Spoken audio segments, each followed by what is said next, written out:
Welcome to this week's broadcast of the Esports Tower Rumble in Overwatch. We are broadcasting from the Shenandoah Esports Arena. I am Josh Cunningham, and joining me on the desk is Xander Merle Smith.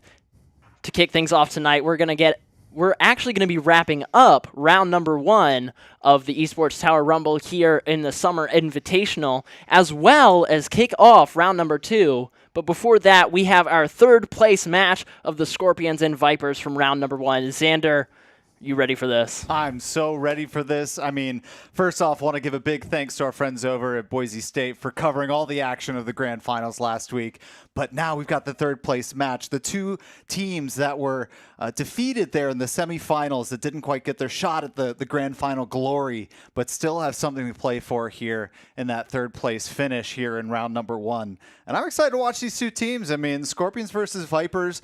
Vipers seemed like they were having a little bit of communications issues moving through some of the group stages into the semifinals, but hopefully they can, work through some of those issues that they had. And I mean, I'm really liking the Scorpions here. I believe I said that correctly. The Vipers are having some of the issues, and the Scorpions are looking really nice, despite their loss to the Barracudas there in the semifinals. I mean, that they put up a really good fight against the what was the undefeated team up until that point. Of course, the Lynxes winning 3-2 in the grand finals last week. They were the momentum. Unbelievable performance. And you're saying, I mean, momentum-based team, right? Exactly. Insane stuff. So should be a really great night for some Overwatch, and really excited to continue the action here tonight. Yeah, I'm absolutely exhilarated. I'm getting pumped up, especially for the start of round number 2. First, we have to finish off round number 1, but we're going to see the Vipers back-to-back tonight. They're going to be taking on the Scorpions here, relaxing for game number 1, not overthinking too much, hopping into the second game here for round number 2. Man, I'm really excited to see them this week in round number 2. They're really going to have to step a lot of their gameplay up from round number 1, but they have this chance to relax here with this game number 3, and then they get to move right into their next match, which is just a really outstanding thing as a team. Yeah, and as far as the Scorpions go, I mean, the way that they've kind of pushed through, they didn't get a great seed through the round 1 group stages, but they pulled together and put together some really great plays, as I was saying, against the Barracudas, who have looked great this entire tournament. And I'll be interested to see how the Barracudas perform later on tonight after coming off of their grand final loss, which was so close. And I mean, Absolutely. The Barracudas definitely no slouches. So if they're able to continue that dominance there into number 2, a second place finish, really solid, nothing to shake a stick at. So should be a good matchup later on. But we've got this first third place match. Can't let that one go anywhere just yet. Absolutely. I'm very, very ecstatic to get into this game. Number 1 very shortly. So yeah, I mean, the Scorpions and the Vipers are the teams tonight. The Vipers coming into round number 1 as the initial favorites from previous Esports Tower games and experience, but we really saw that kind of, I think, get into their head a lot, and they kind of overthought a lot of their plays, were kind of not making decisions quick enough in game, and you need to just have that relaxed state of mind, be able to make those fast-paced decisions. And here we are now going into game number 1 with Scorpions and the Vipers. Vipers going to be on red, Scorpions going to be in blue, and we're on push. Colassio, Xander, this is it. Game number 1 of round 1. Yeah, it looks like we may see a pause coming out here pretty soon, because I only see a 4v4 matchup at the moment. But what they're making of it, I think, is good. What do we think about the early, maybe way too early to tell team comps we have going on here? What do you think? I mean, with the Doomfist, that's going to offer you a lot more peel than the Reinhardt. He's going to be able to get back to his team a lot easier using his different mobility and all. But Reinhardt is so strong on these small corridors. So, in the initial fight zone, where this bot starts off, there's just going to be a really long hallway. Ryan has his charge. He has his shield. He's able to just take up so much space in that hallway, provide so much cover for his team to maneuver around him. And he's just a battering ram, able to push on forward. Doomfist going to have to kind of strike in, come out, whereas we're just going to see Reinhardt try and barrel through the Scorpions line. Yeah, and now with 2 fire strikes and being able to, as you were saying, Reinhardt a couple weeks back, I think that there's going to be a lot of pressure for the tanks to perform, right? You know, with the Reinhardt, I think we've been seeing a lot of dominance coming out from that champion specifically, and the tanks have really been controlling the pace of play, and you know, kind of setting the tone. As we've said, you know, two of our players of the week have been tanks. Yeah, so, Diamond Dog and Glory from the previous couple weeks of the Grand Finals. But Diamond Dog doing a great job biting back in the Grand Finals there against the Barracudas. Able to take down Glory finally and lock themselves into that position as the #1 tank heading into round 2. You know, they won, at least in the esports tower scene, they won the Grand Finals for the Rumble, so they are going to be moving into round 2 as that tank 2B. Glory looking to take back their glory from early on in round #1. But that's going to be for round #2. We're still on round #1, and I think that things are starting to actually come underway as both 5-man teams are heading into each other, and we're seeing a slight change on the tanks. So that was just a bit of warm-up fun, but we're going to see Junker Queen and Reinhardt. Junker Queen actually going to be the worst pick on this map, again, for those reasons I was saying earlier about how good Reinhardt is in this close I wouldn't say worst pick on the map. Well, not the worst pick, but of the 2 main tanks here, it's definitely going to be better to have a Reinhardt. Though, Junker Queen's going to be really massive with all the abilities that they're able to provide. And on those high grounds, it's going to be very useful. Like here, just the space is being held really well as the Scorpions are just not letting Vipers push through here. Now we're seeing Gladon actually get that pick on the Blank, and now try and open up the rest of this fight moving forward.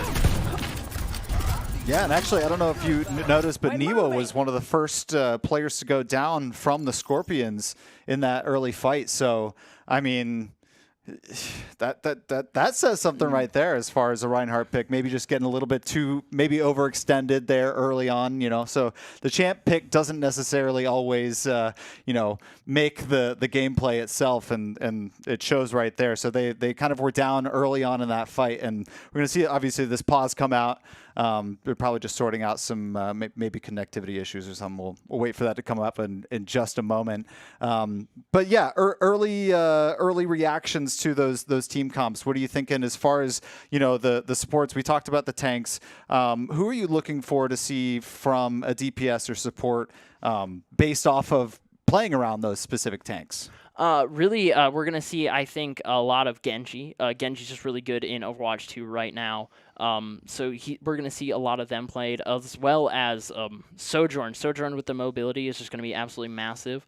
So from the DPS, I think that's where a lot of the draw will be for these teams to pick is going to be Sojourn and that Genji. We saw a lot of really good value brought to teams by them previously. We're also going to see from the support line, though, Lucio players be absolutely dominant. Lucio's been on every map, yeah. I mean, still so solid. Yeah, absolutely. That speed boost, the only character in the game able to provide it, is just so useful, especially when you are playing characters like Reinhardt or Junker Queen, who are a lot more close range. You want to get in the other team's face. Having a Lucio makes it that much easier, so Lucio is going to be very, very common. But going back to the tanks real quick, I think Junker Queen's going to be really, really awesome on this map when she has her ultimate. That anti-heal in these tight corridors is going to be great. It's just that Ryan has his charge more often. He's able to take more space more consistently. But Junker Queen's damage and her abilities are just really, really wild right now. So Junker Queen's not a bad pick, but yeah. I like it. I mean, hot take right here. Junker Queen throughout this beta has been very, very powerful and really been a go-to pick for many teams, and they're basing a lot of those team comps around that specifically. So something to look out for here as we move back into the match, ladies and gentlemen. Vipers with an early lead here as they continue to press forward, trying to pressure the Scorpions back to get that early lead. I mean, once you have it, it really does help set the tone for the rest of the match. So Viper is playing well to start out.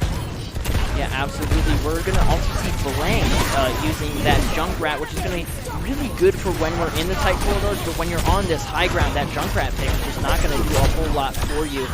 You're not able to really beam down on people. There's the arcs, the grenade, and Bladon just going to actually be rolling through this high ground here. Wow. And Vipers are already back over to Scorpion spawn, and there goes Blanca actually taking out Bladon. So much damage, like I said, in those tight corridors. Mafazi able to clean up, but able to just take out a tank like that with 2 shots. Kind of crazy. Junkrat, really powerful except for in these open spaces.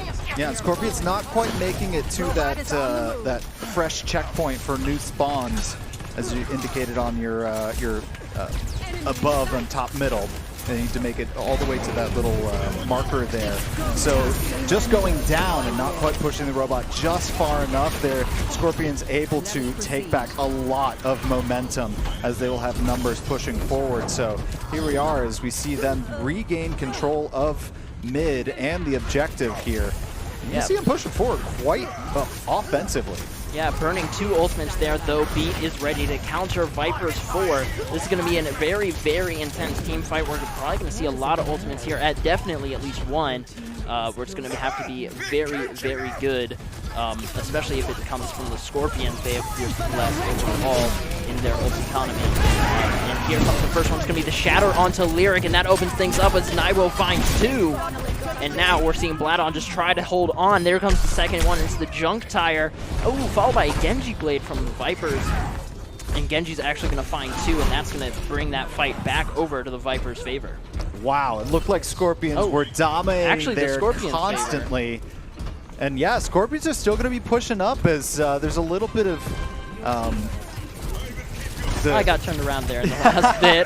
Yeah, the Scorpions actually got the better of that exchange. I forgot Lyric went down first. That opened up the entire fight. That Shatter was massive. Bladon gets taken down. Nairo stayed alive. Scorpions definitely won that. But not this fight now, as Vipers are heading back in with a vengeance, ready to take this bot back over to the Scorpion side. Oh, absolutely. And yeah, I mean, Scorpions, they had the better of it there for a moment as the Vipers were staggered a little bit in their respawns. But now finally Scorpions regaining control, and they now have given up the lead ever so slightly. Not by much, but it is enough. And you don't need to win by a mile, you just need to win by an inch. And currently Scorpions retaining that lead, just 5.5 minutes here left to go in game number 1. Yeah, and Panda Squad is going to be using this ultimate overclock here to take out Blank. Going to look for the second one, not able to find it, but LR-15's there to find Mafazi. And now, and Vipers are actually getting pushed back here. Panda only one finding kills, but Nairo gets taken down. That would be very big as Junker Queen is still up for Vipers, and now this is getting turned back around. Lyric able to take out Triplet, and Vipers pushing back on the Scorpion side past this initial choke. It didn't feel like a lot of those railguns were landing during the ult, and it may have hurt their aggression there for a moment, but Panda Squad still alive and pushing, dealing so much damage. I don't think they expected Panda to be up kind of on that plateau right there and just nailing a lot of these players from behind, as it, you know, this damage is really just going uncontested. Yeah, Nairo actually being caught in a really odd position here as the entire team of Vipers are able to surround them now. Shirsty taking out Toasty Rabbits, but it's not going to be enough as Panda Squad's able to find LR-15. Nairo goes down to Bladon, and the Vipers are still pushing through.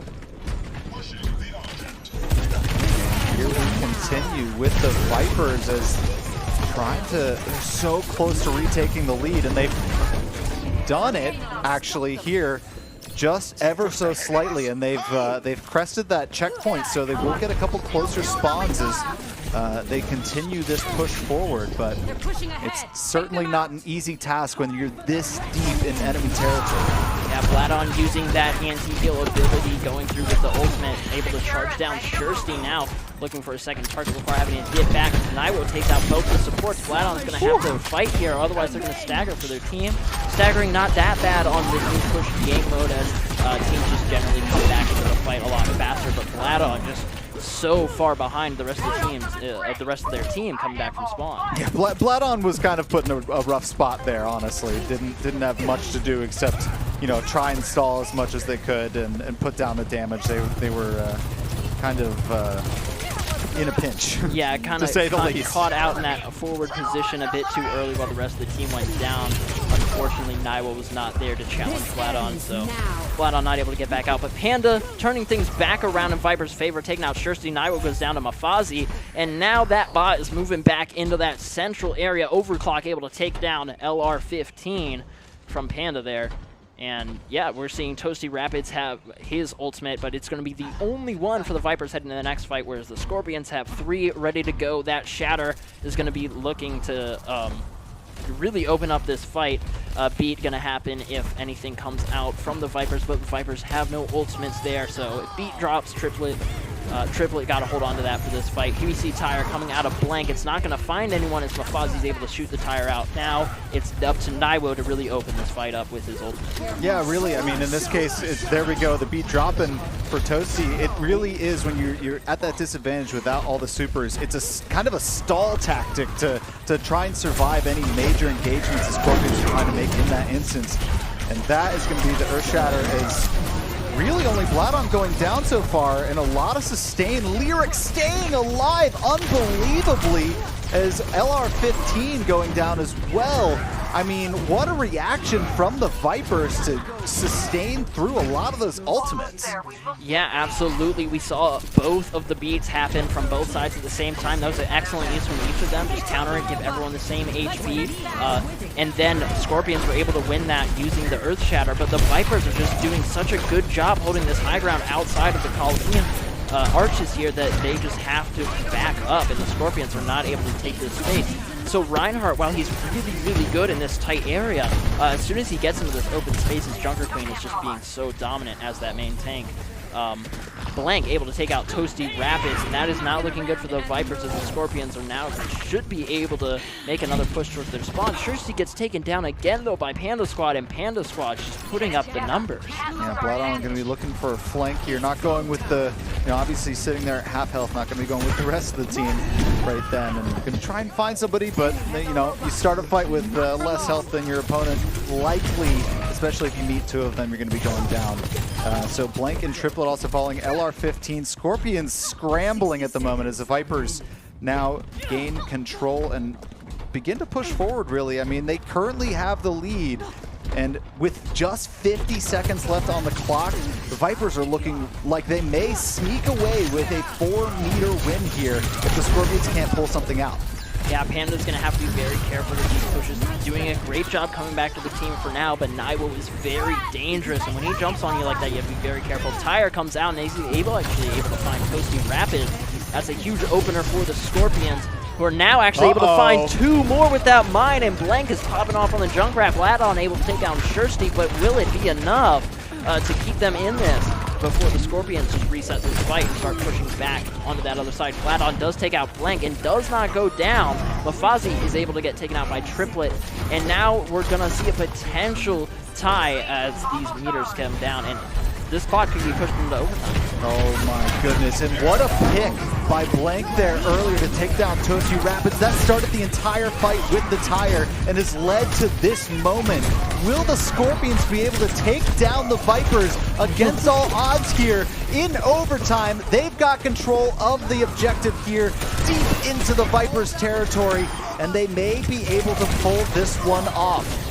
Oh, it's very, very close. Both tanks coming down. Bladon was able to get that nano from Lyric early, able to sustain for long enough. Blank is able to find 2 and Triplet with 1. This could really put things in Scorpion's favor, give them this victory. They are able to get the bot, and they push it. Only just a few more meters left, and that is actually going to give it over to the Scorpions. Barely at the end. The nano onto Bladon going to save that game, give them just...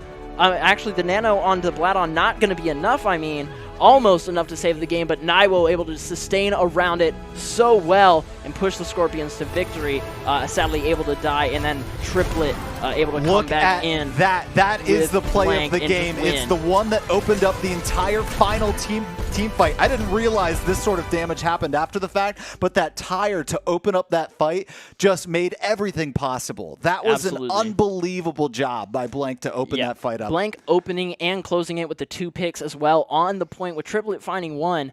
Just a really, really good showcase from the Scorpions there. In the final push, the Vipers able to hold the high ground for so long, but in the end, not able to maintain. That's a really tough loss if you're the Vipers. Absolutely. I mean, you had the lead for the majority of the second half of that game. That's when you need to hold the lead. But you got to hold on to it as that time elapses. And unfortunately, I mean, they still had the lead when the time elapsed, but control went over to the Scorpions as they maintained control of that objective during overtime. And wow, way to persevere through and finish out with a game 1 win. I mean, that's huge from the Scorpions. Yeah, absolutely. That was just a fantastic opener to this third place match. I'm very excited. The Vipers and the Scorpions really showing up here. The Vipers, a really, really strong performance for most of it. Barely at the end, not able to do it, but almost. Bladon with the nano, just not quite able to get around Naiwo's shield. Naiwo, so much armor when he's able to right-click, so much health that there's not enough damage one person's able to do there. Yeah. Yeah, but yeah, I mean, what a great job. And thank you to the folks over at Esports Tower for hosting this whole event. You can make sure to check out their socials at Esports Tower, as well as ours at Shenyu Esports and Shenandoah Esports. That's going to be for Shenyu Esports for Instagram, TikTok, and Twitter, and Shenandoah Esports for YouTube and Twitch.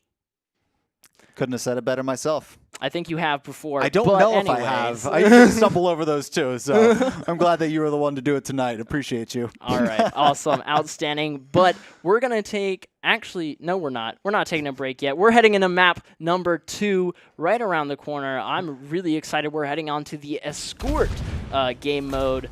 And here we are, this fan favorite map, at least my favorite map, Circuit Royale for this game. We saw Glory have an amazing hold with Sigma on the high ground here very early on in the Rumble. And I'm excited to see what plays we're able to see. Both teams on Sigma again. Bladon's finding Blank early after Blank takes out Panda Squad, and this game is heating up fast. This opened up feverishly after kind of a slower start that we had in game number 1. And now already the Vipers out for blood. Absolutely. Chum are going to be on this high ground all alone. The support's just in the background. Not going to get taken down yet, and Bladon able to maintain this position. Now their team moving forward the DPS line, taking the high ground and pushing the Scorpions back. This is really, really good for the Vipers, but now they're going to push the Scorpions towards that second high ground, which is just much harder to do. Yeah, and I'm really happy to see, the coaches were saying that the Scorpions, it's not for the grand finals. It's a third place match. There's still stuff to glean from these matches and stuff that you can learn from them as a player. But a big thing is learning to have fun, and I think that we're going to see the coaches were saying that the Scorpions really just want to make sure that they have fun. If that's off-meta compositions and stuff, I feel like the Scorpions are really going to try to enjoy themselves through these games, and that fun wound up with a game 1 win. So if it works, it works, and I'm looking forward to seeing how the Scorpions implement some of those into their gameplay here against game number 2 against the Vipers. Vipers really don't want to drop any more, as they had a very tough game number 1 loss. So already I'm seeing a lot of really strong performances from the Vipers. Yeah, outstanding performances, but Shursty performing right now finds 2.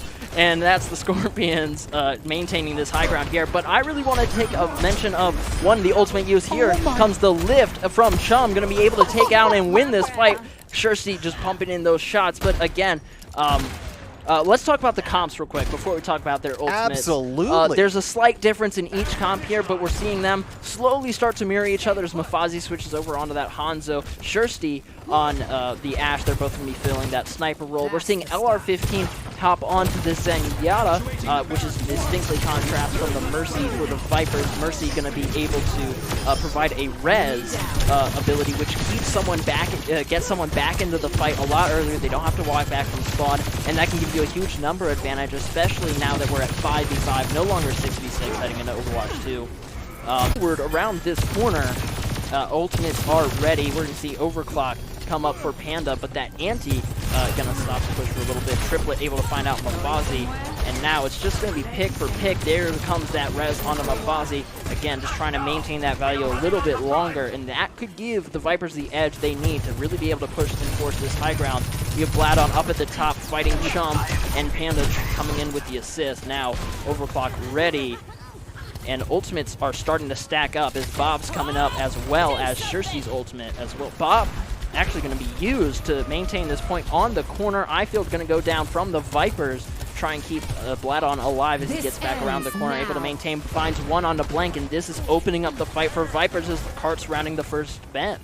Wow, and this is the ferocity we saw the Vipers open up game number 1 with. I mean, there's a reason they were leading the game for most of the time, is they are just pushing relentlessly here early. They've already got a point, and they're basically pushing themselves very easily to this second point with plenty of time left on the clock. They're playing very methodically. They're trying to get a pick and then using those number advantages to try and gain an advantage, pushing forward and trying to take out extra members of the Scorpions. And so far, seems to be working. As I say that, Mafasi has fallen, and they may try to back off here. Yes, more members of the Vipers will be falling. And they don't want to try and stagger those respawns very much. So if it was, if they're smart, they'll try and reset and retreat as quickly as possible, because the more you stagger those, the more time you end up wasting. And time is of the essence in this game mode especially. Absolutely not able to get that second checkpoint, and now Chum able to re-establish himself on this high ground. That's going to make things very hard for Vipers. Getting that checkpoint off of that first push is so important. But this high ground isn't even the hardest part of the map, actually, for these attackers. If the Vipers are able to, in this last minute, get over here onto this next point, Liv's going to come out, going to take out Bladon early, but not actually, because iField's going to come down just in time to save him. Shirsty's going to try and shoot the iField, but it's not going to be enough as the entire team's able to regroup. Now Tran's going to get popped by the Scorpions, and Vipers are looking to just push forward. Chum realizing he's going a bit too far forward, having the gate and take back. Bad Windows falls now, comes out, and that's going to force him way farther back. And here comes Bladon's gravity lift, not going to grab anybody though, as both those people that he was aiming at died to Panda. Panda just nailing those shots, and now Panda's looking for more on the point, trying to find another one. Lyric takes out Blank. But it's just not going to be over yet. Bladon takes out Triplet, and there it is. Now 3 meters left to the checkpoint number 2, and there it is going over to the Vipers. Shirsty able to find Panda, but Vipers get the point. I loved seeing the perspective of Chum there as, just playing on the front line. You really get the sense of what it feels like to be a tank when you don't get to see any of your teammates. You rely purely on the team communication that they're there supporting you, because it feels like, and it felt like, Chum was on an island there completely, but then just sustaining and staying alive and staying in the mix of it against 5 opponents in his face. So obviously the team communication coming through really well for the Scorpions. Chum knowing that they've got the full backup of their team to really support them. Yeah, and now Chum going to be playing a lot more comfortably here on the third point, as well as their spawn is right around the corner, only 1 minute for them to sustain. This third point is notably very, very difficult to take for the attackers. They have the longest to walk back from spawn, and there's so many high grounds and off angles, it's just difficult, and the defenders keep walking right back out of the room right into you to fight again. So it's very, very difficult to get this third point. Only 40 seconds left. We're seeing ultimates get stacked up again on both sides. Both overclocks coming up, as well as a support ult from both teams. And now we're seeing Chum try and challenge this high ground with his team as they're regrouping to drop down onto the point now halfway to the third one. And Liv is going to get ready for the next fight. And this is always a difficult spot, right? You were saying about how it's tough to push, into that third point. And obviously you want, as a team, to create as much space for the payload as possible so one person can, just defend, roll that forward by themselves, contested. And it's really a kind of a game of cat and mouse. Is how many eggs do you put in that basket of creating space and having that numbers disadvantage, and how many times do you want to try and push forward? And here we are already in overtime. And there we go. The Scorpions got it. Chum able to get that lift, finding 2 as well as Mafazi actually shooting at Blad on there for just a quick second on the objective. Not going to be too good for the Vipers there, but the Scorpions are able to pull it out 2-0 so far on this one now. The Vipers have 2 objectives now. It's the Scorpions' turn to attack. I forgot how Escort worked for a second when I saw the numbers pop up. But yeah, so it's Scorpions' turn to attack. They had a very solid defense. Unfortunately, the Vipers were able to push through to that second checkpoint, not quite get the third. So now the Scorpions just have to push it that little bit farther than the Vipers did to win this game, or the Vipers are going to just hold it here, hold that high ground, and just not give any space to the Scorpions. I mean, that would be huge. That would be huge for momentum for the Vipers. They need a game number 2 win, because if you get your back against the wall here in a best of 5, all of a sudden you're down 2-0. That means you have to win 3 in a row.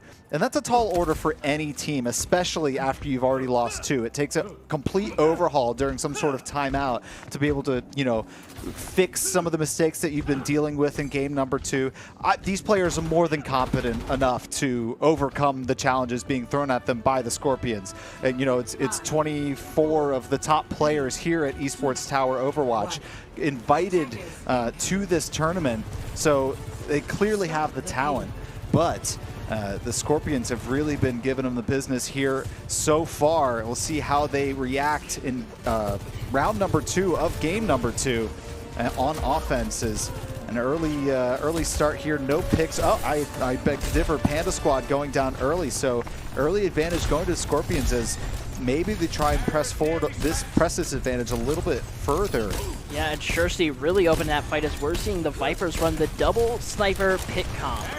That means that they have both a Hanzo Widowmaker, they have the Sigma Shield to hide behind, as well as Toasty Rapid on that Zenyatta, just going to do so much damage. And Lyric on the Baptiste. Baptiste is basically a DPS in this game, just with support abilities. So, he's going to be laying down a lot of numbers onto the Scorpions. Scorpions, in contrast, have Blank on the Sojourn, as well as Triplet staying on that Ana.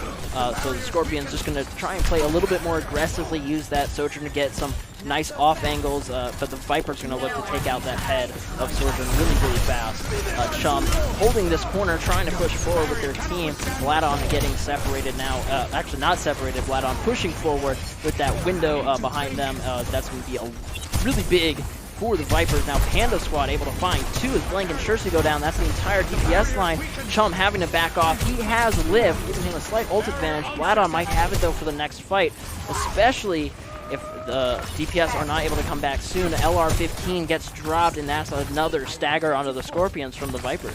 Wow, what a job by the Vipers to hold that corner specifically, not letting the Scorpions push around one bit, dealing so much damage, taking out 2 members and forcing the Scorpions back. And then, not only that, they took that space, as I was talking about. They are pushing up their defensive front to really not let the Scorpions get any sort of movement, and in fact pushing that payload back a little bit to hopefully stall them even further down the line. Vipers now losing 1. Mopsy going to get brought back up here, and it's kind of back to the spot it was before, now with a little bit more scattered defense, as the Vipers maybe over-pushed, overextended, and lost the foothold that they had. That's going to be Vladon falling, Lyric falling as well, so only 3 members left for the Vipers. Scorpions still 5 strong as they're going to push forward here, and this is a big win for the Scorpions. Shirsty with the shots, man. I don't know what they are doing today, but it's probably Kovacs. They're doing some really, really nice shots out here. Blank trying to push forward with the Scorpions to actually take this high ground, though. The Vipers were forced off because of the Shirsty picks. Shirsty having their ultimate, it's just going to allow the entire team to see through the walls. Now you can see all the red highlighted targets there. That's exactly what the players are able to see. Blank has that overclock ready, but it is not time yet. And yeah, we're just waiting for some sort of pick to open this before Blank decides to commit. Something has to happen, some ability, and there it is. There's the commit. Somebody was off on the left side, but they decided that wasn't the shot to make. And now this ability actually not going to get enough value from the overclock a little bit too soon. Oh boy, that may be a little bit of a misplay there from Blank, but so far not having too much of an impact on either side. All 10 members on the field still as they continue to trade blows, but nobody staggering just yet. Ladon going down a little bit in health, but as you know, big beefy boy gonna be tanking there for a little bit. Yeah, and really, I think the Scorpions just having that anti-heal ability is allowing them to just do a little bit more damage in combination with that Discord Orb onto these Vipers, prevent that healing that the BAP is able to do, where BAP has just no real counterplay for healing.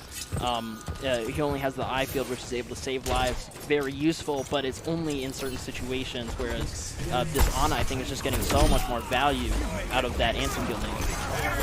And that was interesting. A little bit had to dip down underneath as the Scorpions had taken the high ground there for the moment. Had to take the back route up. So this looking really good for the Scorpions as they continue to ever slowly push up this hill. Their objective at the top of the hill, but now just needing to win a fight to continue that press. And this battle is continuing as the Vipers have really picked a spot that they want to defend with everything they've got. Yeah, and we're going to see the Scorpions here stacking up their ultimates now. Nano coming up very, very soon at 98%. Viper's going to use that lift a little bit early here, not quite into the team fight yet. And now another couple are loaded up for the Vipers of these ultimates, but they're not going to be used unless they need to. Chum going to be very low. Here comes the Blade, going to look to take out the Ana, but that anti-heal and the Discord, like I said, just does so much denial, and Mafazi's not able to get any value. Shursty with the shot. Panda taking it down, though, with some return fire. And now Blanks over on the Junkrat, switching off of the Sojourn and looking to do a lot of damage like we saw earlier on Colosio. I like this switch from Blank. I think that this player has shown so much promise and damage dealing from afar, playing the angles, using those grenades, and just lobbing everything, just the whole artillery. And, you know, kind of leaving the Vipers guessing about who they need to be firing on. And hopefully we see a Riptire here, because Blank we've seen do some fantastic things so far with that ultimate. Yeah, here we go. Comes the wheel. It's going Wheeze, looking for some dudes, and he finds some. There goes Lyric getting taken down. Chum and Shursty are able to find a couple as well. Shursty finds the fourth, and that's actually a team wipe now as the Scorpions are moving forward with this to checkpoint 2. You want to talk about how Blank just finds ways to open up the game with those ultimates. Sneaking around, just slinking around the corners, oh so sneaky. And you know what? Here comes the tire, finds a way, tons of damage. Only actually... And the mine. The mine onto the Genji, just going to take him down very, very quickly. Blank just so good on that Junkrat. We saw them not do so well on the Sojourn making the switch, and it definitely was the right move as they were able to secure that second checkpoint. Only only about 34 meters left for the Scorpions to push this to get victory, and they are actually in the spawn pool here of the Vipers. Vipers now dropping onto the payload triplet, able to get the sleep, but the Vipers are going to look to take back this point here, sending the Scorpions back to spawn. Scorpions will have 1 or 2 if they're fast enough team fights to take this game. I like that. Triplet was just trying to get some sneaky distance, clearly just on an island there, trying to get a little extra sneaky distance by themselves, and you know, it got them ever that much closer to being able to get to that, that point at which the Vipers did in round number 1 of this game on their offensive side of the game. And this one is going to come down to it, as we kind of expected. These teams very, very even. Scorpions really just only eking out the victory in game number 1 by a hair. Keeping that Ana on the payload is going to allow them to move it, but in these fights that are not happening directly on the objective, it means that it's going to be very hard. But Shursty just moved the point on, and actually no one was paying enough attention. Too much focus on the team fight. Not quite a C9, though, as they were moving towards the objective. They almost had it. They made the pre-play. It's just Shursty was able to find a few picks. So I wouldn't quite call that a C9, but it was very close. Wow, the sneaky victory. And let's take another look at the play of the game here. Shursty with 2 elims, probably going to be looking at another, and that probably was a 4th. There just wasn't enough time. Wow, what a performance from the Scorpions. And, I mean, what a little sneaky, play of the game, and then maybe even like a little secondary play of the game, sneaking that payload across the victory threshold.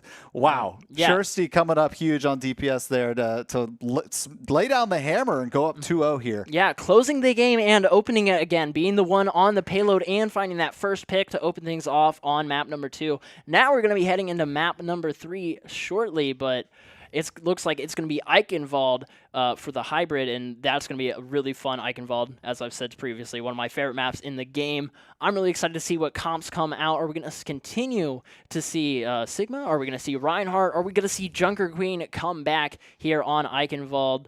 That'll be very soon. Xander, your thoughts? I mean, I'm pretty surprised with how the Vipers were able to respond early. I mean, well, maybe it shouldn't be a surprise, right? They opened up very strongly in game number 1, had the lead for most of the game, and obviously they were on offense, so that's clearly a really strong opening. And then I was really impressed with there was 2 points on the map that the Vipers basically put down a May wall and said, this is where we are. You can't get past this point, and you're going to have to just, take it from us, and we're going to fight tooth and nail to make sure that this is the spot on the map that we give you the most trouble. And boy, did they. I mean, it really came down to it once again. Another, I believe they were in overtime when they won it, if not very, very close. So really just they are losing by the smallest of margins. And that means the Scorpions are winning by the smallest of margins, but it seems pretty convincing the way that the Scorpions are pulling it off. But there's been so much success that I've seen from the Vipers up until the point that they lose, that they really, at no point do I feel like they're going to lose until they do, if that makes any sense. No, absolutely. It does make sense. I actually completely agree with you. A lot of these games seem to be in the Vipers' favor, but something at the end, some sort of choke or just a misplay, or they're not able to find that that last nail, hit it right in the right angle to execute that final play. They're just not able to do it. I don't know what it is that's holding them back, but hopefully they're able to figure that out as we head into game number 3. Yeah, it's interesting. I mean, I feel like maybe the Scorpions have been better about timing their ultimates, or maybe creating a little bit more chaos at the end of the game to kind of sneak through. And I mean, game number 1, it wasn't so much of a sneaking through that victory, but holding on to that point, making sure that overtime doesn't elapse, and just wearing the Vipers down. They were making sure to focus very specific people so that they eventually had numbers. I mean, it was so scrappy in game number 1 to finish things out. It was really amazing to see the Scorpions pull through there. And then I think that there was enough chaos. I mean, you and I didn't even notice with everything going on that payload was actually moving. Shursty was sneaking it by. And I think with all the chaos and the teamwork that the rest of the Scorpions were creating throughout the map and in the spawn, that just like us, it went unnoticed that somebody may be bold enough to sit on that point. Yeah, especially for as long as they did. I really thought that once the first contest kind of happened on the point that was going to do it for the Scorpions push there until they were able to regroup. But no, the Vipers were getting taken down by Shursty, who's just been so good today. So warm on the sticks. And Shursty hopping back on the Ash, so we're going to see a lot more shots come out of them. And, ooh, Bladon going to looking take out Blank. Very, very fast on the first objective. This is a stark difference to what we see in Overwatch 1, where we see a lot more teams play a lot closer to the spawn doors at first, but now we're seeing Bladon just sitting in the back and decide to, oh, they're all in front of me now? Okay, they're under me? Okay, now I'm jumping on their head and I'm killing the entire team. And that's what Bladon did. They got absolutely everybody. Blank trying to come over with some damage onto that. Oh, I'm a little trolled. The Vipers are on attack. The Vipers are totally on attack. The Scorpions got surprised by them getting into the backline so quickly. I think it was Toasty Rapids on that Lucio able to make that play happen, and Bladon just able to hit the shots to finish it off. So Vipers doing a great job. I got a bungled that one too, I guess. But we're now seeing the Scorpions on the defense side doing a lot of work here. Shursty 90% on that ultimate already, but gets taken down by Toasty Rapids. Bladon able to find triplet, and that's not good as we're getting around this first corner with the payload. Only 2 more points to be taken by the Vipers. They have 4:45 on the clock. this is what I'm talking about. The Vipers so good at opening up the game with, you know, these ferocious plays. They're able to just find space, find the picks, and catch the Scorpions really unawares. I don't know if the Scorpions realize the margins in which they're winning, and maybe they're kind of riding the coattails of their own success into the subsequent games, and Vipers are going, gritting their teeth and, you know, forging forward and being able to, you know, just continue the play at the intensity that they ended the previous game at. But Vipers, with that, you know, early push, they're already, you know, they've got that first point and they're pushing well into that second one. Yeah, rally coming out of Lyric there, almost enough to push through. Now we're seeing this charge just go through, and that's going to be able to take out Triplet with the jump between that anti-heal doing so much. Now Naiwo having to jump off the side of the map, Shirsty getting taken down, and this could be Vipers finding point number 2 already.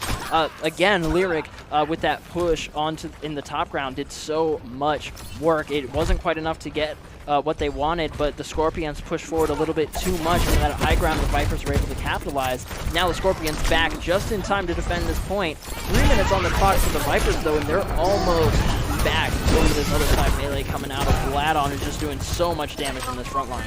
Oh yeah, just saw that little doorway with the enemies and was like, all right, here we go. They're all together. Time to lay down the damage. Tosi Rapids falling, Vladon finally falling. Scorpions starting to lash back a little bit as they try and regain a little bit control and maybe pick this point in particular. As I was saying, you know, the Vipers are doing that in game number 2. Pick this one to really make a stand and maybe not give up that second point so easily.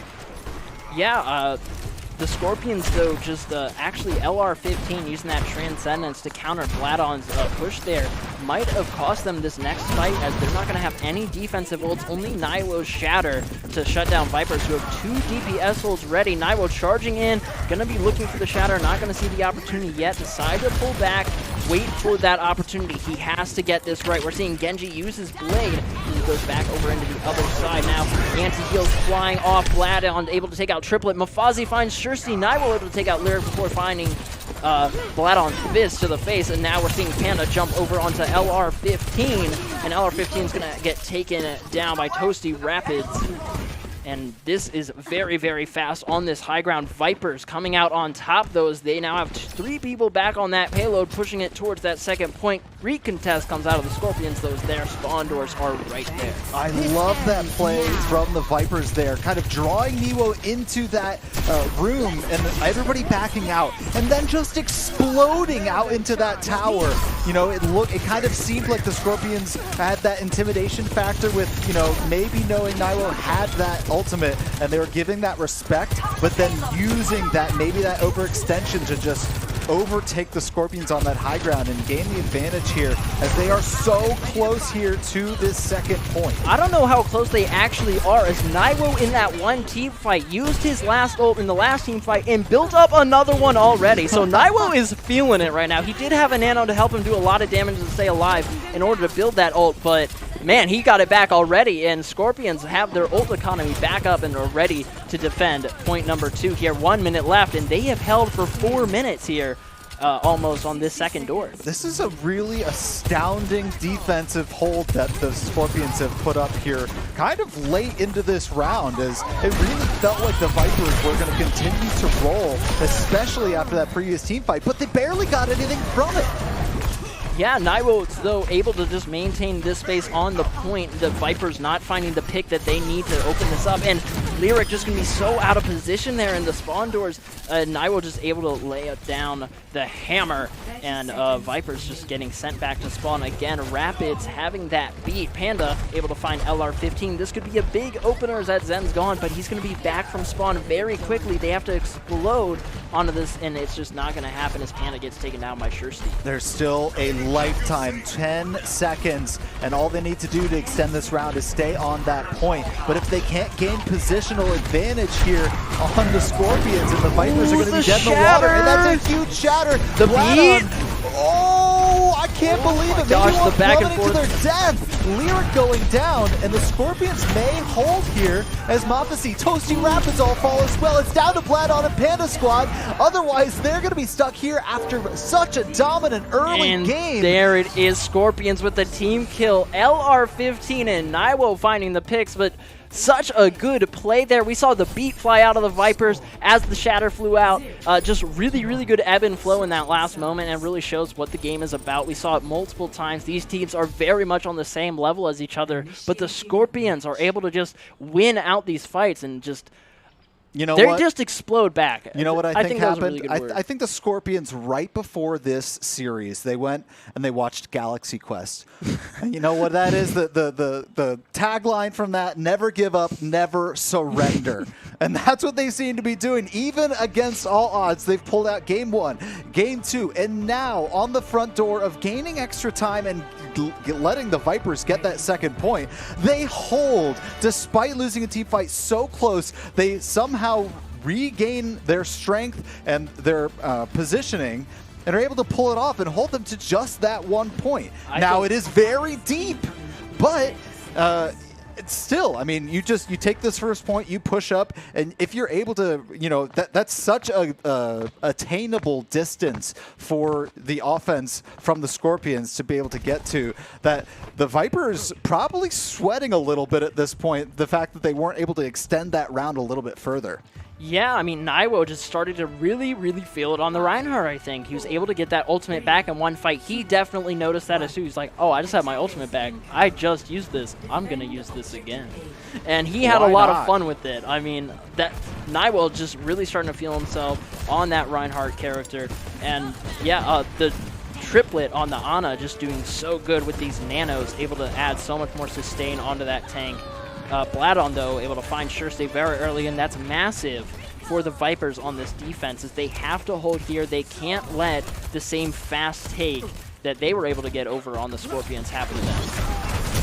Now, Vipers, they got that early pick, so it's going to stall out the Scorpions' early attack for just a moment while they try and regain their 5 squad. But, I mean, that's again kind of the Vipers' early opening. They seem to always have a really strong way to open up rounds, open up games, and then the Scorpions just weather them down over and over. So we'll see how long the Vipers are going to be able to hold on to this particular point, and then subsequently, if they're able to stop the Scorpions just prior to that second point the way that they did to them. Yeah, the Scorpions are going to have to look to explode onto the Vipers here in the same manner that they were. They're going to look over on this left side now, try and take this high ground, or just push straight through to the point. They're just speeding on through to the point. That rock going to stop the charge onto the Reinhardt, and that's going to be huge. Bladon just having to 1v1 this Naiwo, though, this Reinhardt, though. Naiwo doing so good, I almost thought he was the character.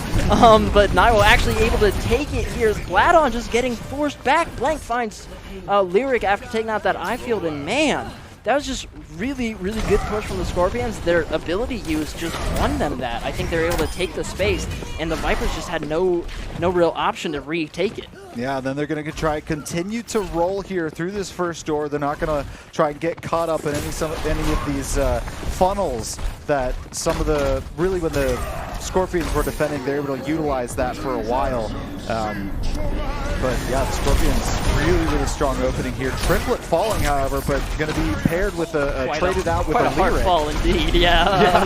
Bladon slams him back into the ground. Dragon's going to fly out now from Panda Squad. That's going to force the Scorpions back over towards the payload. They decide to regroup, put 3 on, get as much distance as they can while the others come back from spawn, and then they're going to look to recontest that high ground again. Vipers now, though, putting on the pressure like they should. Shursty, though, going to look to find a pick onto whoever decides to poke him out first, and that's going to be the Tracer, but Tracer's able to find Blank before getting taken down. That Ana's going to be all alone, though, and Shursty's able to find him with the Kree, the new grenade, not the flashbang, just explode. Yeah, and LR15 going to use that ult, though, before getting taken down by Panda. They're going to trade.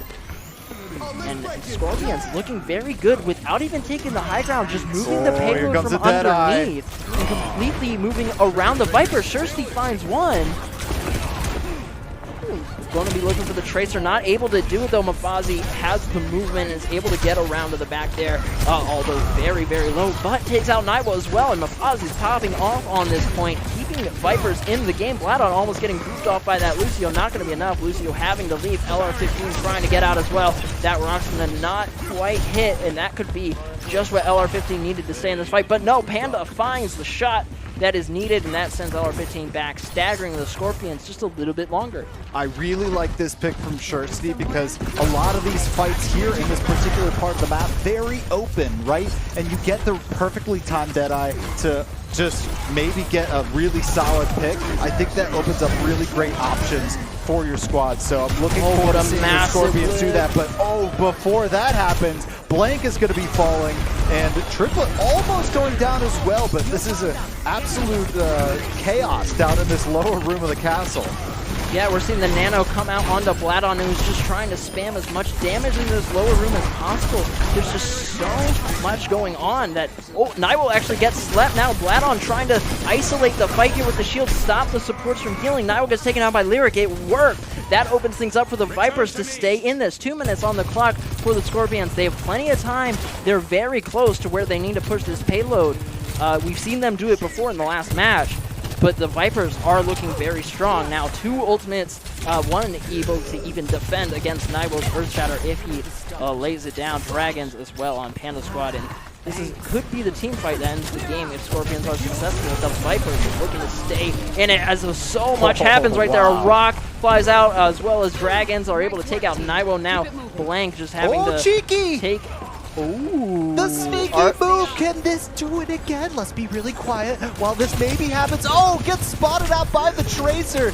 Gonna get that distance halted and taken down. But I love that little move. Just hiding behind the payload. This dude is not behind the desk right now. He's on the side of the desk. These kids are having so much fun. Yeah, this I'm having a lot of fun too here. This has been an amazing match so far. And yeah, Blank trying to get the sneaky play. Mafazi spotting it out though in time, not letting the same mistake happen. Lift gonna barely miss Naiwo, who was anti. That would have been absolutely huge for this fight. Not gonna be enough though, and now Bladon takes out LR15, so that could slow down just enough. There goes Echo falling as well on the Shirsty, Shirsty falling on the Echo. Mafazi finding Naiwo as well, and Triplet just trying to get back over to the spawn without taking any more damage. Mafazi trying to finish him off, not going to be able to get it. Huge plays from Mafazi there. I mean, just laying down so much damage, sneaking around, in and around all of these players, and also taking down Blank. I mean, this has been such a... I think he's on a 10 kill streak at the moment, maybe 11 at this point. Such a great job, you know, using all of the cover and the abilities to kind of stay unpredictable here for such a long time. But I mean, the payload's moving. This is a dangerous moment for the Vipers. The Scorpions are able to sneak around. They're down a player, and they're going to steal another one, Josh. They're going to steal another one. The Scorpions. They can't keep doing this. They can't keep getting away with this. This is too much. Oh my gosh. That's too much. But that's map 3 also going to the Scorpions. That's going to put them in 3rd place for the Esports Tower Rumble. Round number 1. Oh my gosh. That's unbelievable. Unbelievable. I can't believe they snuck from both another one. I sides. mean, you would think that the Vipers maybe learned a little bit, especially because they already tried that little cheeky move earlier on in the game, right? Blank almost had it, but then they stole it again in game number 3. Oh my goodness. What plays from the Scorpions. I mean, that's not just, you know, outright winning. It's not like dominating the fight, every single fight, because the Vipers... It's kind of better, though. I mean, from a spectator standpoint, from a caster standpoint, it's so much fun.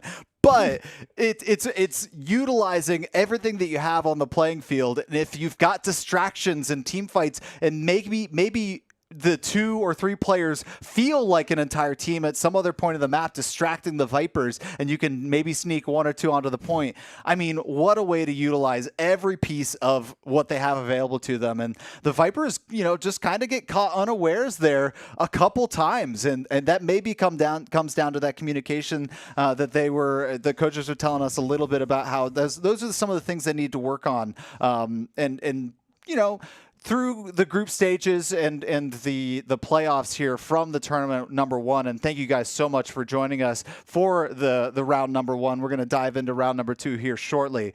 But I think, the way that they played for the most of this particular tournament, they used a lot of you can have those troubles, right? But you got to learn to shake them off. And depending on how they react, I believe we're going to be seeing the Vipers coming up next, right, against the Barracudas. Absolutely. So depending on how they react, if they're able to, make some changes and maybe not get some sneaky plays done to them, then it should be some pretty awesome. I'd love to see that turnaround. But, of course, they're playing the Barracudas, and they are no slouches.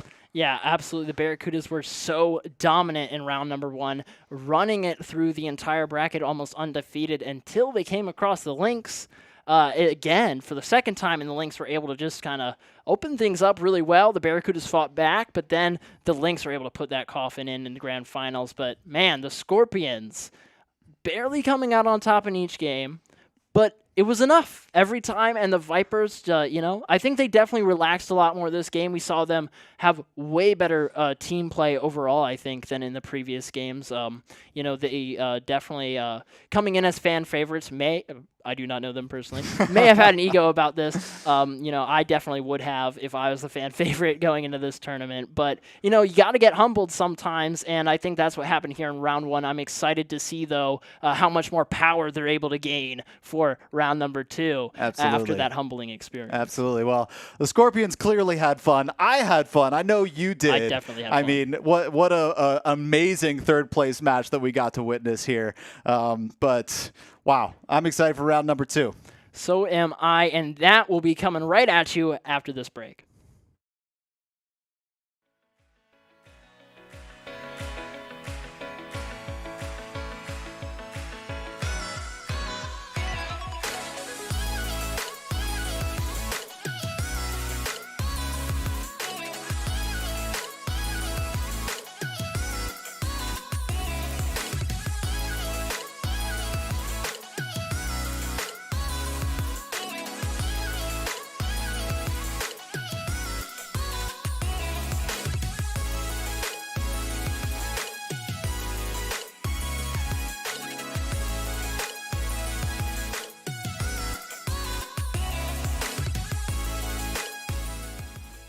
You want to rank up in Overwatch or Valorant? Score pro advice at esportstower.com. Improve your game sense, improve your team play, improve your performance under pressure. We'll match you with great players and professional coaches to help you rank up.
Welcome back to welcome back to the Esports Tower Rumble in Overwatch. We are broadcasting from the Shenandoah Esports Arena. I'm Josh Cunningham. Joining me on the desk is Xander Merle Smith. And first, I wanted to say congratulations to all of the competitors for round number 1 in our Esports Tower competition here. This has been so good for round number 1. We're about to head into round number 2. I'm really excited, but before that, we have something briefly to mention for you guys. All right. We want to take a moment to congratulate all of the Esports Tower Club members who have graduated from the clubs and have been offered scholarships across the country.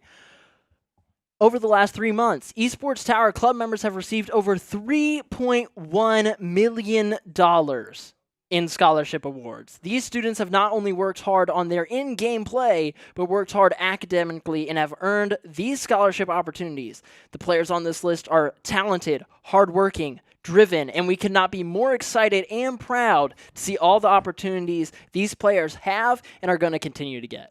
Wow. I mean, incredible stuff. $3.1 million. I mean, it was just a couple weeks ago. That number was sitting around $1.6 million.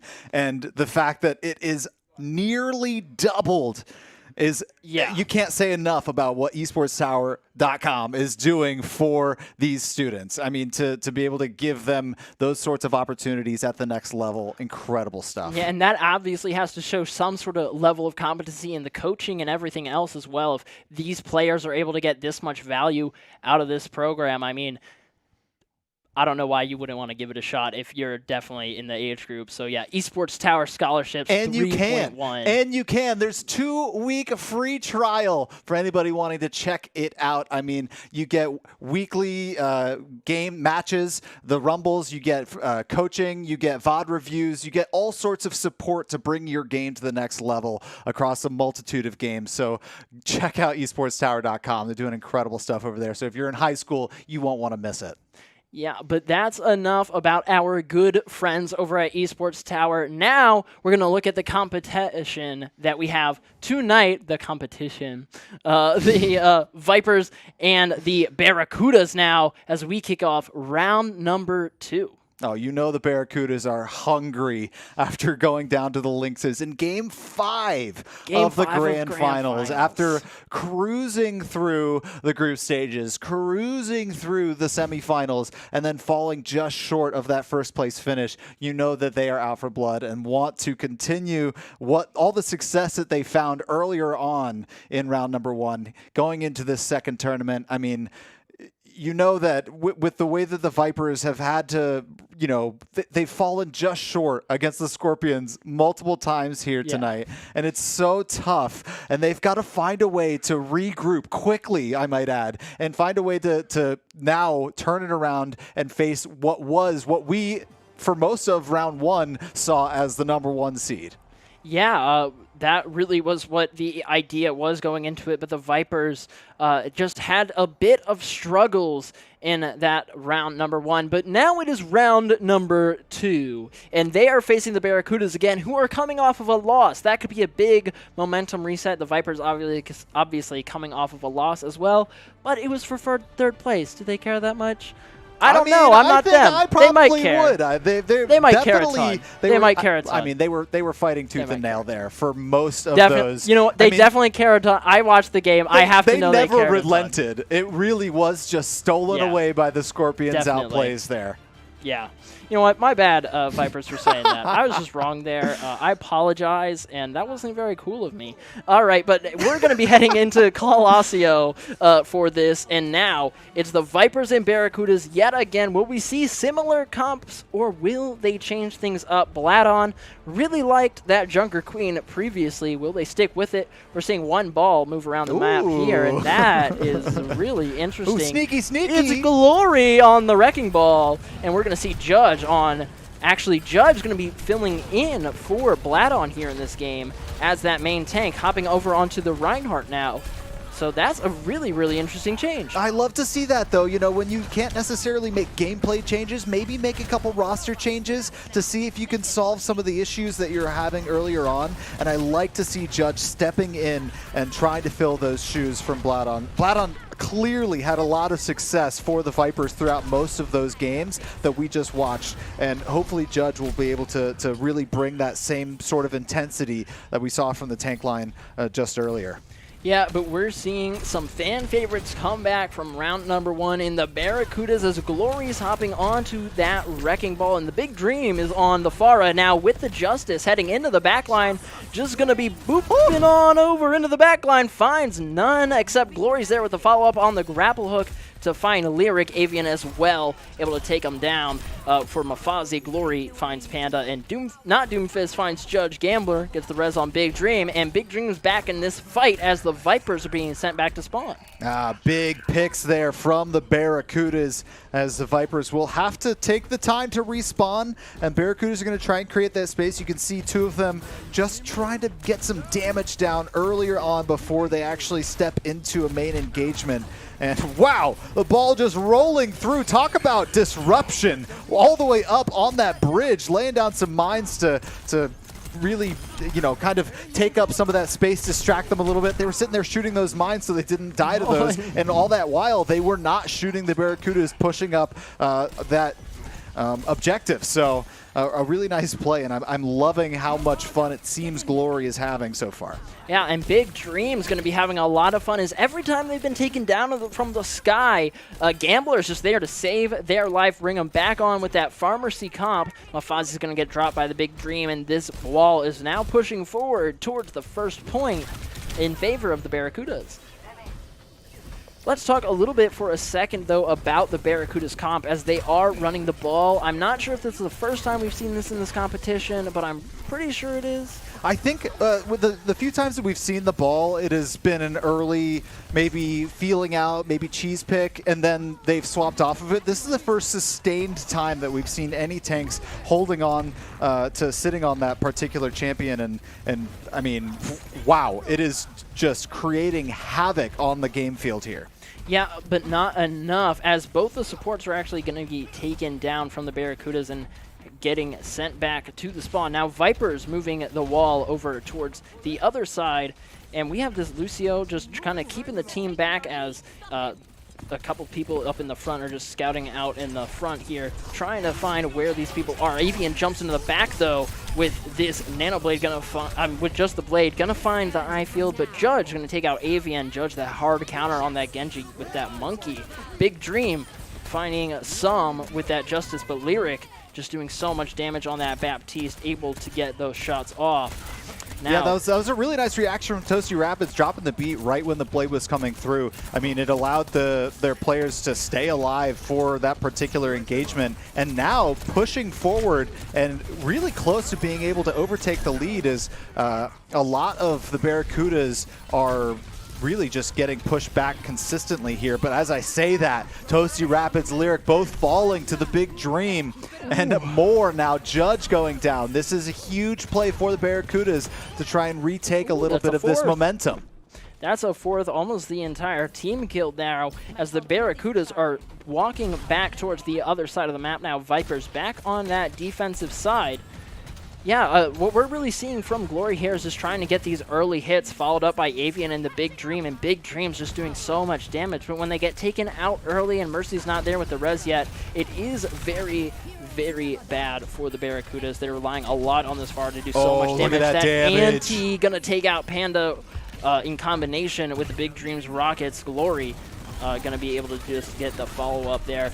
And Ball, I think, actually isn't doing that much for the team overall. They're making a lot of the space, they're assaulting the back line, but really I think that the DPS line for the Barracudas is just doing so good right now. They're just hitting all the shots that they need to, and the Vipers just aren't on the same warm-up, it seems. And you know what? There's different ways to tank. You know, there's sustain, there's a big shield. There's moving the payload to the point with the other team not seeing it. That's incredible. Once again, Vipers a little bit out of position there. But there's a bunch of different ways to tank, and currently Glory is going for, well, you can't constantly shoot me, and if you are trying to constantly shoot me, me, I'm already gone, and my teammates are stepping up and putting down damage. So it's a very, very well-played distraction style and kind of chaos-creating style of tanking, and that, still having an impact on the game, maybe not necessarily through a lot of the damage being put down, but certainly through disruption.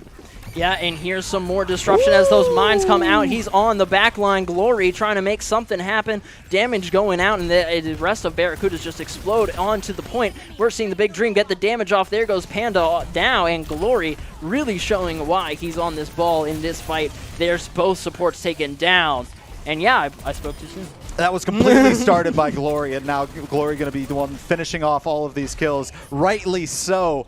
Just slamming down on the ground, dropping all of the mines right into the center of the Vipers just as they turn that corner, coming out of that opening. And what a play from Glory. And I'm really glad that I was talking him up just as that play opened up for Glory. Really nice job, but actually not gaining too much from it, the Barracudas, and the Vipers regaining control of the payload here now is... And finding the Mercy just completely off by themselves, looking at Avian, but Big Dream's there to get off some damage onto Judge, but the supports are there, and this could be kind of bad for the Barracudas as the Vipers are walking back towards this point. Not Doomfist gets taken down. Judge still very alive, and this Genji gets taken down. There's Avian gone.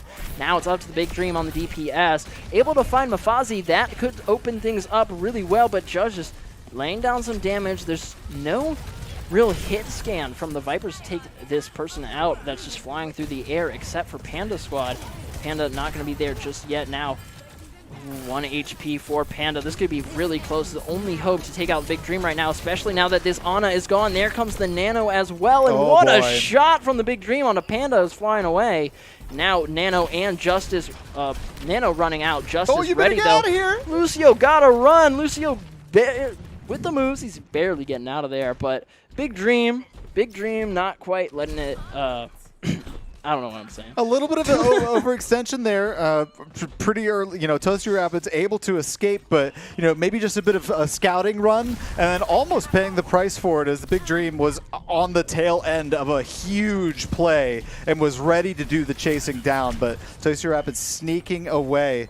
Now we're back on board with Glory, as going to try to continue this disruption play style that we've been talking about that's been really successful. And as the Vipers continue to push up, you can see Glory just kind of vying for that particular spot, and we may see it right here as the fight has begun. Oh my gosh, that anti just immediately Judge able to find the Big Dream very fast.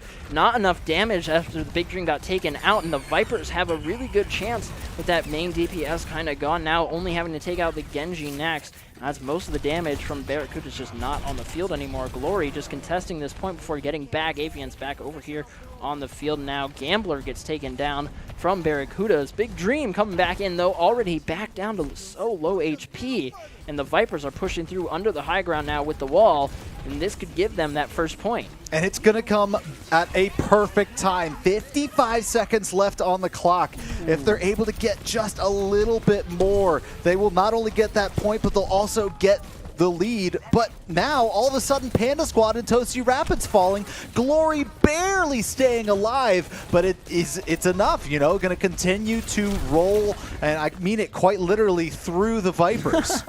Yeah, Glory just causing so much havoc there in the back line, and we actually saw a really, really great use of the new Overwatch 2 mechanic. They have a ping system in the game. We saw the Barracudas ping where they wanted the ball to hit, where they wanted Glory to attack early for a brief second there, and as soon as the Vipers had the bot in that spot, we saw Glory go for it, and they were able to get it. So that kind of fight planning, I think, is what's really separating the Barracudas from the rest of these teams right now. 100%, and the damage continuing to go down from the Big Dream, and wow, look at that. The Barracuda is going to sneak away with this one in game number 1. Yeah, I mean, they had control of the point for the most part, and that ball just did so much in the backlines, but the Big Dream had so much damage here on the Farta, able to build Justice so many times, and Ana with that Nano as well as the Pharmacy Pocket just it's really hard to take out the Big Dream there. The Vipers not having enough hit scan to really deal with that Pharmacy, and I think that's really what cost them the game. I mean, you saw there just right at the end, the Mercy being able to use those kind of corners. You could see damage starting to, they was trying to focus the Mercy a little bit, but using the cover really, really well to not only sustain, but boost the Big Dream into just being able to relay so much damage down onto the half Vipers. The roster of the Vipers with every single rocket just doing so much damage, and that Justice building so fast. There was a lot of moments there where the Vipers looked like they were going to be able to retake, and especially there when I was talking about that 55 seconds left, they were getting ready for that final push and then just weren't able to crest that mountain. I mean, they've come so close to winning games all of tonight, but really the Barracudas remained dominant through a lot of that match, and it showed. You know, I mean, you can wear down a team by continuing to not really give up any ground, and I think that eventually got it made it so that the Vipers in that last push, if they had like a little bit to go, like even less than they did, then it maybe was, you know, they were surmountable, I should say. But because the Barracudas played so well in the early and mid game at that point, they didn't need to hold as strongly as they did, like we saw in the first series tonight. Yeah, absolutely. The Barracudas just so dominant on the field, and I really regret what I said earlier about the ball. After seeing it, especially from the ball's perspective on that one play, Glory just able to jump onto the supports, the coordination of the team of the Barracudas using the ping system, just really awesome to see. And I think that's really where the Vipers can step up, is fight plan a bit more. Take a bit more time before you come back into these fights. Just stabilize, take that second. The Barracudas just, they are able to fight plan. They would back off a lot. They'd give so much space, and then but they chose the fight every time. Oh yeah. Yeah. So Barracudas were just overall dominant. They were in control of the match. And sadly, the Vipers let them do that. The Vipers need to take a bit more control of the game, maybe stabilize a little bit more, walk back, stop going in all the time. And I think if they are able to tone that aggression back a little bit, really find the weaknesses of the other teams and exploit them like Glory has been able to do so well in this competition, I think that they will be really good as we continue into round number 2, but it's not over yet as we're heading into map number 2. This is a best of 3, and we have the Vipers and Barracudas again. And, that's a little bit of that game planning that you're talking about. Maybe not necessarily a misstep from the Vipers, but the game planning, using the mobility of that ball, knowing that they have that very crash kind of pincer movement connection that they have with their team. All of a sudden, you can't really keep track of where the ball is, dodging, dipped up, dodge, the saying, dodging around every kind of corner, high, low. You can't really keep track of them. All of a sudden, you think you're safe. You're safe for a good push, and all of a sudden, you've got a ball crashing down on you with mines, and everything has broken loose. And rockets coming in from the Pharmacy. Exactly. Yeah, so I really think that the Barracudas played to the beat of their own drum in that game. And I think that the Vipers need to kind of set a game plan. And if they're going to play a team like the Barracudas, they need to set up their own game plan and stick very heavily to that, not overextending into maybe what was called potentially a bad push or otherwise, but, being very reserved in their offense or collapsing like we've seen them in the first match of today, exploding as a team together. And we'll see how they react here. We're on Junkertown, ladies and gentlemen. It's game number 2, Barracudas versus the Vipers. We have Big Dream hopping off the Pharma over onto the Widowmaker. We're seeing both tanks hop onto the Sigma. Avian back onto that Genji. Panda over on the Hanzo. Seeing 2 Zenyatta's come out, as well as a Lucio for the Vipers, and not Doomfist going to be on that Ana for the Barracudas. Barracudas on defense, Vipers on attack, and we're seeing a really normal comp here from the Barracudas from Overwatch 1, just without that second tank. And the same from the Vipers. Both have the double pick comp, except actually Avian on the Genji is slightly weird for the defense. I think he's here to kind of just berate that Toasty Rapid Zenyatta, though.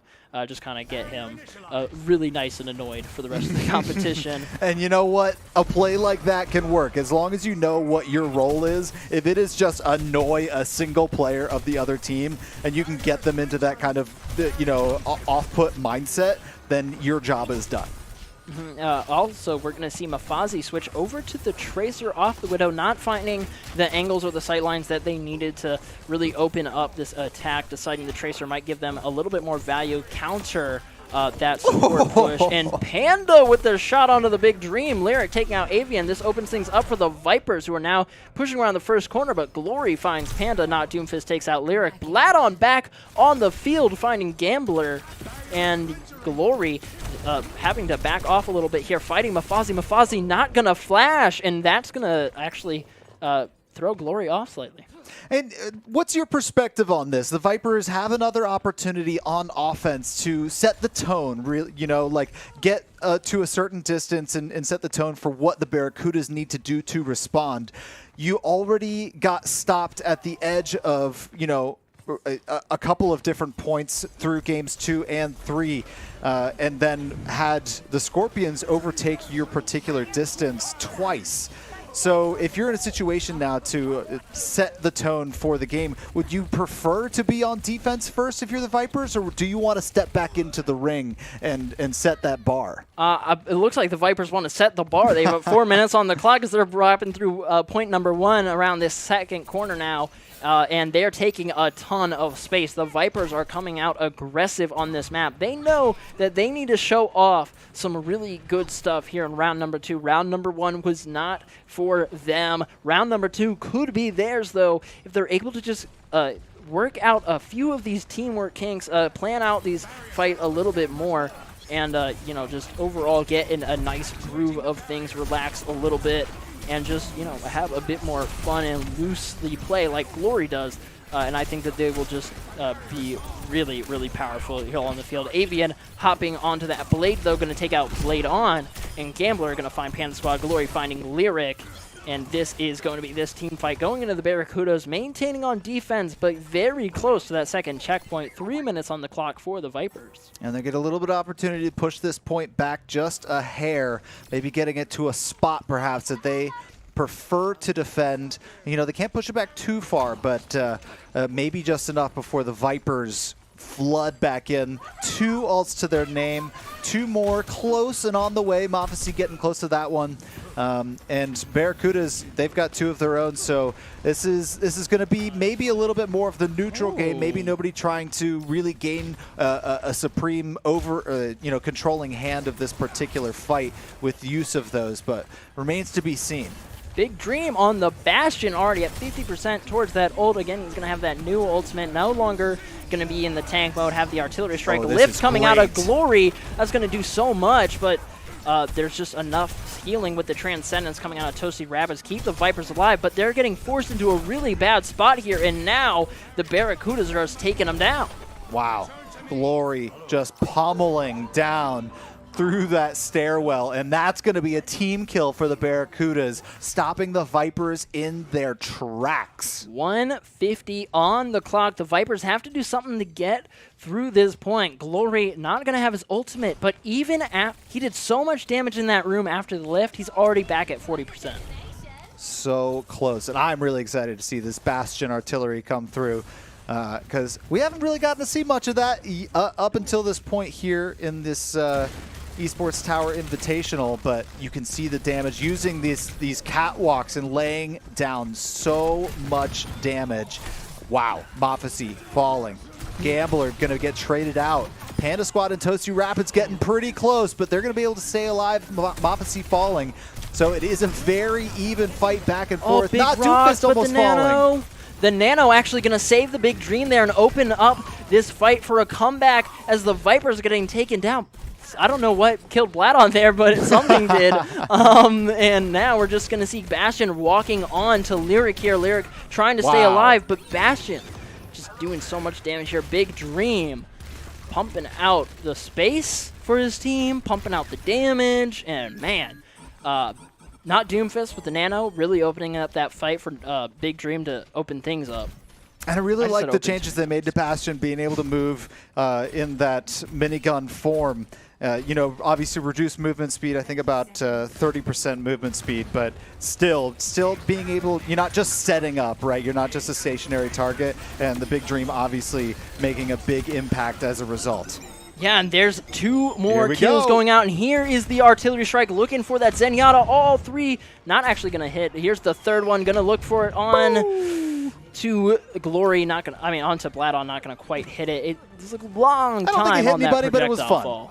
A long time on that projectile fall. I feel like in combination with the Zarya or anyone that's really able to just group up a team in a good way, like an Orisa, would make that ult just so good, making it much more like Doomfist's Meteor Strike. But I also feel like Bastion's neutral game is really strong. Yeah, when you're able to set up on those catwalks and have the high ground and be able to duck in and out of cover, the damage you can lay down onto a street like this is so strong. And I honestly didn't need that artillery. It was kind of icing on the cake after all the damage that the Big Dream, I believe, is who's on the Bastion, was doing. So really nice job opening up for the Barracudas. Really strong defense. We'll see how the Vipers are going to be able to defend against what seems to be just unstoppable powerhouse in the Barracudas so far. Obviously, they didn't win game number 1 by a huge margin, but looking really strong here in game 2, maybe using some of that momentum they got from that to, gain a pretty strong advantage here in the first round. Mm-hmm. Absolutely. The Vipers going to have a strong defense here. They are probably gonna, I really hope they pick a Bastion as well, just to maintain that control of the catwalks. Like you were saying earlier, that high ground's so important. I think that character's really good on this map, especially after what we just saw there. The artillery strike not even needed, really. We only saw it once come out in the fight the entire time, and I mean, Bastion's just so strong right now in Overwatch 2. I wouldn't be surprised if we see a counter. The Vipers do the same thing, but they're actually going to have the Tracer and the Hanzo to start off on the first point, as Panda Squad is able to take out the Big Dream very early. Big Dream now on the Widowmaker, and Avian switching over to the Sojourn off of the Genji. Wow, Panda Squad nearly dropping just 15 HP, needing to survive, and will, for the moment, as it's going to loop back around, lay a little bit more damage down. Really, really loving the shots from Panda Squad. Been able to do a ton of damage just popping out from cover. And all of a sudden, Barracudas are wrapping around and potentially in the face of the Vipers as they get through this first area, the Ghost Town. Yeah, and Bladon just having to get pushed off of that high ground by Glory, who is just in such a good position. And Glory taking the good position again on the stairs, now forcing the other tank just back so far. And Glory just looking to hold this little choke here.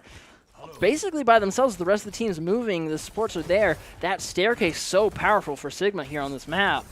And yeah, Glory just was able to get up to the height somehow and won it from Bladon. I'm not quite sure how that happened, but Bladon just cannot be giving away the height like that for the Vipers. Wow. I mean, I guess the Vipers finding it was a tactical retreat, but they gave up so much distance here for the Barracudas. And basically, if they're not able to win this fight outright, they're going to give up the first point for the Barracudas and essentially put them in a great position to take this with lots of time on the clock. Yeah, that's exactly what I was going to say. 215 meters, though, as the Barracudas just having their supports walk and the Big Dream walk over to get this last little touch onto the door. And now Glory and the rest of the Barracudas are taking so much space. They're already almost at the spawn doors of the Vipers on the other side, but their support, they're really split here. This could be bad for the Barracudas if any of them do get picked early. The Vipers have a really good opener here for this fight. Not Doomfist has the nano ready, not going to have LOS onto the Big Dream. The Big Dream just going to get taken down by Mafazi. And now we're going to see Glory as well get slapped, be critical. But here comes the nade and the anti. This could change things huge, and it does. As Bladon falls down, the Ana really turning that Sigma fight in the opposite direction. Mafazi able to take down Avian, but Glory now has the high ground, and we're just seeing him walk forward again. Wow, and I mean, this support play we're watching right now is unbelievable. Panda Squad and Single-handedly Mophacy won going that down. high ground. And there's plenty of ults on the board for the anti-heal. Vipers, but they're not able to sustain this defense right now just because of the pressure being created. Yeah, just doing so good. Glory just walking up the stairs and it's like, this is mine. I am up here. You are not up here. Look at You this, cannot they're already have the height. knocking on the door of the win. Yeah, and Bladon on the low ground getting lifted by Glory. Bladon actually going to get nanoed, and also the trans coming out from Barracudas for that defense on the counter lift. Going to be absolutely massive from Gambler. The supports on the Barracudas doing such a good job to keep their team alive here. The Doomfist going to get taken down, though, by Bladon. It's all up to Gambler for these heals. Bladon just doing a lot, actually, on this payload. Anti-heal going on to Glory. This could be massive. And it's, oh, Glory actually able to take down Bladon, and that is big for the Barracudas. Vipers almost having the hold. That's it. But this is it. This is the Barracudas taking the series. Wow. I mean, that it kind of just started right there with that second half of that town push. And all that free space being gobbled up, and then the turnaround. Let's take a look at the play of the game from Gambler. I don't want to overlook that at all. Let's take a look and see exactly how some of this happened from the Barracudas.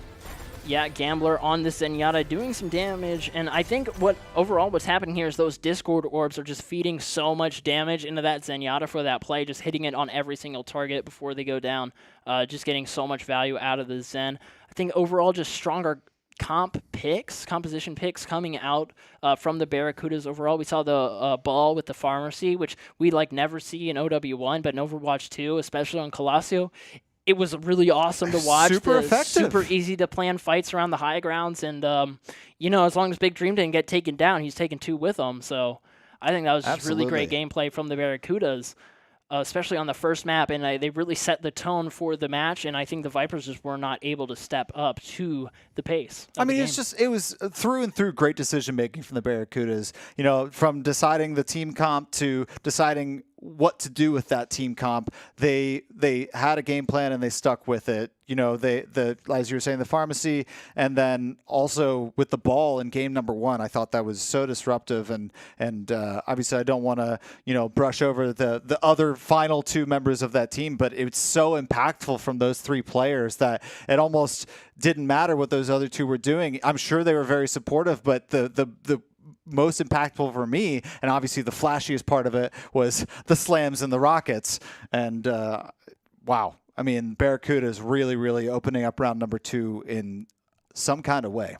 Yeah, they did a fantastic job opening up round 2. I am in complete agreement with Xander here.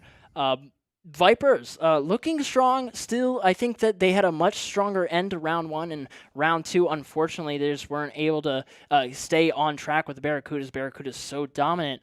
But if they're able to see what the Barracudas were doing to them, see how they were planning these fights, kind of understand that a little bit more, especially with Overwatch 2 being so new, that's very difficult to do. But, if they're able to step into that fight planning headspace and really nail that down, I think they're going to be very, very strong competition as we go further and deeper into round 2. Absolutely. I mean, again, all 4 teams are still competing, right? Just because we finished round 1, round 2, still, they've still got something to prove. And I mean, if we're being honest, all 24 of these players look like they're getting a chunk of that scholarship money because they're playing outstandingly. And somebody has to win, somebody has to lose. But I think we are all winners getting to watch some of these matches. Yeah. I absolutely agree. The support lines, though, tonight, I think we're doing some really, really great stuff, especially from the Barracudas. The support line just super, super good. Absolutely. And you know what? We've got a player of the week. Oh, that's right. We do have a player of the week. Your player of the week is going to be Shirsty for those fire shots very early on from the Scorpions from round 1. They are your third-place team, and Shirsty, DPS, just really, really dominant, especially on that Ashe. I cannot remember the name. The Royale one, I think. Just going to let this one sit. Okay. You don't have to do that to me. Yeah, Circuit Royale. That's the name of the map. Thank you, production. Thank you so much. Yeah, Circuit Royale. I think Cersei did a great job on that match. Really showed up, had the play at the end of the game to get the dub over to the Scorpions right at the end before overtime. So really, really great player of the week. Yeah, and that just goes to show the level of competition here on the Esports Tower Rumble. If you want to know more about Esports Tower, hear more about future events from them, or future Rumbles, you can check out all of their socials. That's going to be at Esports Tower for Twitter, TikTok, and Instagram. And then if you're interested in Shenandoah Esports, you can check us out over on Shen-Yu Esports for Twitter, TikTok, and Instagram, and then Shenandoah Esports for both Twitch and YouTube. Xander, you got anything else, though, for today? Not for today.